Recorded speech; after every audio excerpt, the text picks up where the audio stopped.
Today, I'm going to tell you a story about trust, love, and the razor's edge that sometimes divides them. It's a tale that's as personal as it is painful, and I'm sharing it in hopes of finding some solace, or maybe just a bit of understanding from anyone who's been in these stormy waters before. Just about a week ago, my world was turned upside down, 2 days shy of my due date, no less. You see, I was ready to become a mother, surrounded by all the nesting comforts of a home I'd meticulously prepared for our little one. But instead of basking in the anticipation of new life, I found myself grappling with a husband, Jeremy, who had just walked out the door, drawn back to a past that included Valerie, his ex. Valerie and Jeremy go way back to high school, and their history is one of those epic romances that carried on through college. They split up 5 years before he met me because Valerie wanted to chase a career opportunity in Australia, and Jeremy wasn't keen on a long-distance relationship. Despite the breakup, they stayed close. Too close for comfort, if you ask me. I was initially okay with their friendship, thinking it showed maturity and grace. But then I met Valerie during a New Year's Eve dinner with Jeremy's circle of friends. It was supposed to be a fun night, an introduction to Jeremy's past life, but it turned sour fast. Valerie, with her cutting remarks thinly veiled as jokes, made it clear that she saw me as some sort of temporary successor in Jeremy's life. Comments about my appearance, about how I wasn't Jeremy's type, were thrown around like casual banter. I laughed it off that night, but deep down, those words stung, and the first seeds of doubt were planted. Fast forward through months of forced cordiality, and there I was, days from giving birth, and Jeremy gets a desperate message from Valerie. She needed him. It was an emergency brain cancer, stage 2. She was alone, scared, and apparently on her deathbed. Jeremy, torn by old loyalties, decided he had to go to her, leaving me behind, heavily pregnant and alone.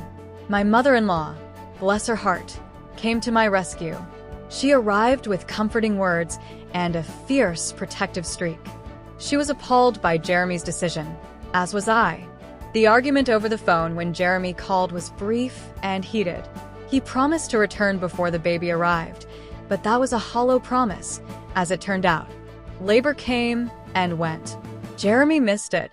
He missed the birth of his daughter, choosing instead to be with Valerie. And when he finally returned, expecting forgiveness and understanding, he walked into a storm. I couldn't look at him, let alone speak to him. My mother-in-law, having none of it, handed him divorce papers and asked him to relinquish his parental rights. The following days were a blur of emotion and legal preparations. Jeremy was a mix of apologies and pleas. He explained, cried, begged, said it was all platonic, that nothing happened beyond a moment of weakness that stopped almost before it started. But the trust was shattered, and his tears did little to mend it. I made my decision amidst this turmoil. The divorce was filed, and full custody was my only condition. As the legal proceedings began, Jeremy's demeanor changed. He realized the gravity of what he had lost, not just a wife, but the chance to be a father every day to his daughter.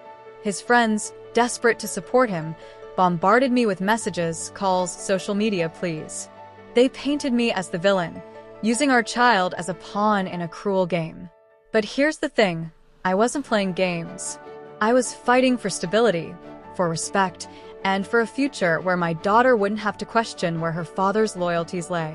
As I stand before you today, the divorce is nearly finalized.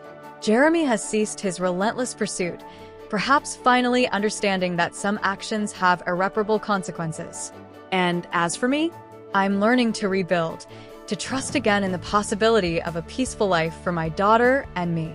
It's not easy, but with each passing day, I feel a bit stronger, a bit more certain of the path I've chosen. This story, my story, isn't just about betrayal or love. It's about finding the courage to protect what's truly important when the world seems to crumble around you. And if there's anything I've learned, it's that sometimes the hardest decisions are the ones that lead to the most profound peace. Thank you for listening, for allowing me to share this slice of my life with you. It means more than you know.